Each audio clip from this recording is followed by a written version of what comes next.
हिंदू मान्यता के अनुसार धनतेरस के दिन सोने और चांदी के सिक्के खरीदने की प्रथा तो सदियों से चलती आ रही है, लेकिन क्या आप जानते हैं सिक्कों को बनाया कैसे जाता है? नहीं तो चलिए आपको दिखाते हैं सिक्के कैसे बनते हैं और साथ ही बताएंगे कि क्यों कहा जाता है कि इस दिन सोने चांदी के सिक्के खरीदने से माता लक्ष्मी आपसे सालों साल प्रसन्न रहती है। तो इन सिक्कों को बनाने के लिए यहाँ पे इलेक्ट्रिक फर्नेस का इस्तेमाल करा जाता है। जहाँ पहले सालों साल तक भट्टी का प्रयोग करा जाता था, अब उसकी जगह इलेक्ट्रिक फर्नेस ने ले ली है। उसके बाद ये आ गई टूटी फूटी चांदी, जिसको यहाँ पे पिघलाया जाएगा। पिघलाने के लिए यहाँ पे कास्टिंग बाउल का इस्तेमाल करा जाता है, जो कि बनती चीनी मिट्टी से। अब इस टूटी हुई चांदी को फर्नेस के अंदर डाल के छोड़ दिया जाएगा 10 मिनट के लिए पिघलने के लिए। और पिघलने के बाद जैसी चांदी अच्छे से पिघल के तैयार हो जाएगी, इसको निकाला जाएगा डाई के अंदर, ताकि इसको भुट्टे का आकार दिया जा सके। तो यहाँ पे आप देख सकते हैं पिघली हुई चांदी को डाई के अंदर डाल दिया गया है। अब इसे ठंडा होने के लिए छोड़ दिया जाएगा 10 मिनट के लिए। और जैसी चांदी अच्छे से ठंडा होकर तैयार हो जाएगी, इसको यहाँ से निकाल लिया जाएगा। यहाँ पे आप देख सकते हैं चांदी का जो भुट्टा है वो बना के तैयार कर लिया गया है।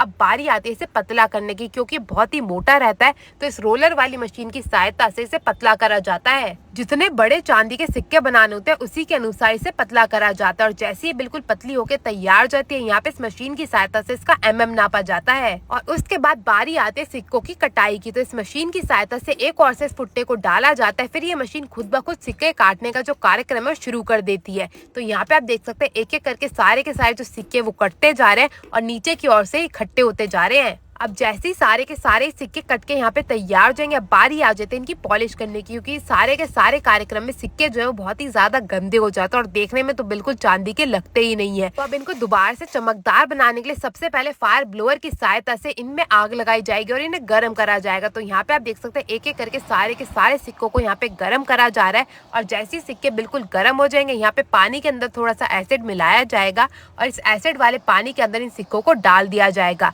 यहाँ पे बिल्कुल गर्मा गर्म सिक्कों को इस पानी के अंदर डाला जाता है, तभी जाके इन सिक्कों पे लगी जितनी भी गंदगी होती है ना वो साफ हो जाती है। यही कार्यक्रम एक एक करके सारे के सारे सिक्कों पे किया जाता है। और जैसे ही सारे के सारे यहाँ पे सिक्के बनके तैयार हो जाते हैं, बारी आ जाती है पॉलिश की, जिसके लिए सबसे पहले यहाँ पे लिया जाएगा थोड़ा सा साबुन, जिसे इस मशीन में डाला जा रहा है। इस मशीन में वाइब्रेशन के थ्रू सिक्कों में चमक लाई जाती है। इस मशीन में पानी, साबुन और साथ ही साथ इसमें छोटी छोटी मेटल की गेंदें रहती है, जिसकी सहायता से पॉलिश होती है। आप जितनी भी ज्वेलरी लेते हैं ना, उन सब पे पॉलिश इसी प्रकार से की जाती है। अब इन सिक्कों को अच्छे से साफ करा जाएगा साफ पानी की सहायता से, और उसके बाद बारी आ जाती है सुखाने की। तो यहाँ पे आप देख सकते हैं बिल्कुल चमकदार सिक्के बनके हो चुके हैं तैयार। अब कपड़े की सहायता से एक एक करके सारे सिक्कों को साफ करा जाएगा और सारा पानी सुखा दिया जाएगा, ताकि प्रिंटिंग का कार्यक्रम आसानी से किया जा सके। तो जैसे ही सारे के सारे सिक्के यहाँ पे सूख के तैयार हो जाएंगे, यहाँ पे एक और से ली जाएगी डाई। तो जो भी सिक्के पे प्रिंट करना होता है उसी के अनुसार डाई ली जाती है। तो यहाँ पे लक्ष्मी गणेश जी की डाई ले ली गई है।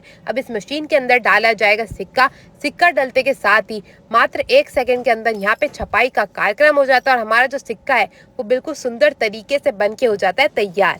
इसी प्रकार से सारे के सारे धातु के सिक्के यहाँ पे बना के तैयार करे जाते हैं, चाहे वो 1 रुपए का सिक्का हो या फिर वो चमचमाता हुआ सोना चांदी का सिक्का।